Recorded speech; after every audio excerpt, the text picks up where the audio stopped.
my channel. Rasa the dancer, that's me, is about to show you a very cool step in bachata. This is going to be mostly for followers and it's called windmill. You will see why it's called like that. It's something that we do in a partner work all the time. So it's a super useful move to learn. So make sure you stick around and go through it with me. Now guys, if you do enjoy this video, make sure to subscribe to this channel and of course, like the video.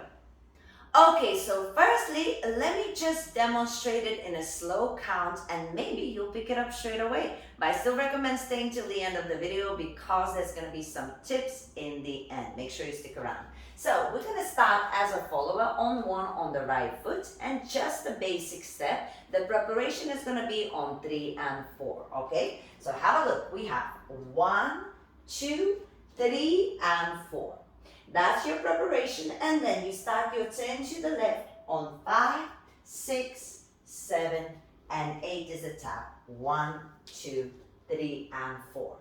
Now you can tell why it's a windmill, right? Let me show this again. We have 1, 2, 3, and 4, 5, 6, 7, 8, 1, 2, 3, and 4. Now, it is a bit out there, but as I said before, we use it in a partner work, so it's super important to know. If you need more detail, it's coming up. Okie dokie, let's do a little bit slower and let me properly explain this. So as you're going into your basic 1, 2, on 3, as you take that step, your right arm goes down and the left one comes up. 3. And on 4, do not close your legs, keep your tap pointy. So we don't want to be here, we want to be here. I'll show that again. 1, 2, 3, and 4. Now, when I went here, if you notice, I tilted myself, but I did not bend.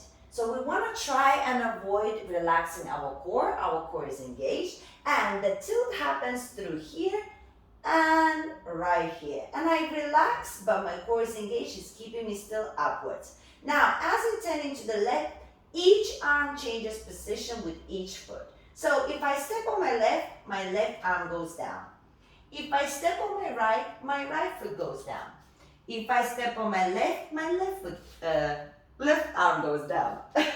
Right arm, left arm, I'm confusing leg and arm now, right? And then as you tap, you can just relax that hand over your head. So if you noticed, when we hear, every single time I'm taking a step into the turn, I exchange my hand position from down up, from down up, from down up, and into the basic. Now the turn footwork is exactly the same as your normal turns when you're turning right or left. It's exactly the same footwork. If you don't know the footwork for that, I'm going to link a video in the description box that is just for that turn, okay? But guys, one more thing that I want to tell you, when you are turning, always look to the direction where you're going and where you're placing your feet. Normal turn, we usually spot. When you do a windmill, you cannot spot because it's not a spin, it's a bit slower to make sure that you can actually transition arms nicely. So if I show you from this direction, 1, 2, 3, and 4, I'm already looking right here, right here.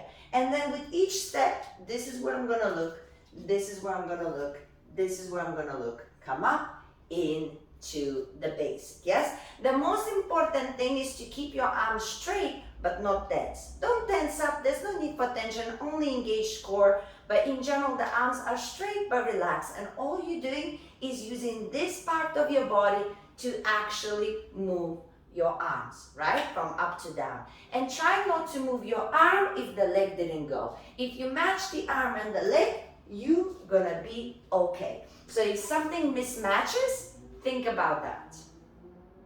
As promised, of course, I have some tips for you. So if you feel like you're getting a little bit of dizziness as you're turning, that means you're not finding the right spot for yourself as you turn.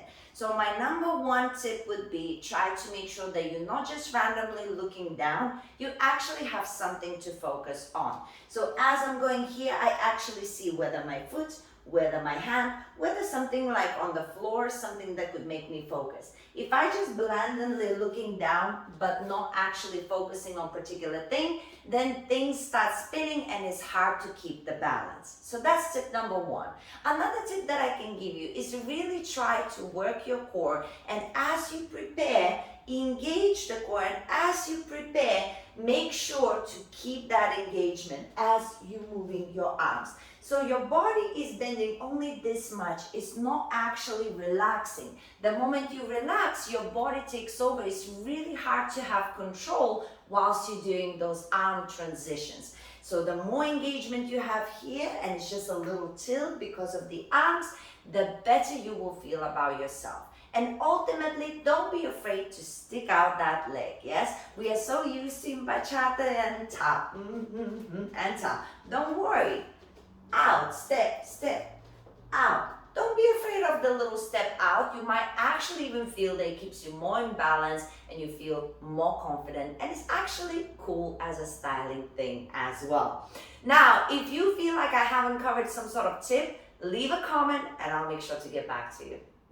I hope you enjoyed the windmill, and guys, remember, if you want to work personally with me, I have a lot of workshops and they're always on Mondays and we do all kinds of wonderful things. So make sure to go to my website, dancewithrasa.com, and you might get some personal attention from me. In the meantime, make sure you learn some of your bachata basic steps. So just check out these videos. It's going to show you some normal turns, some reverse turns. Keep on learning those bachata turns because it's definitely going to improve your dancing.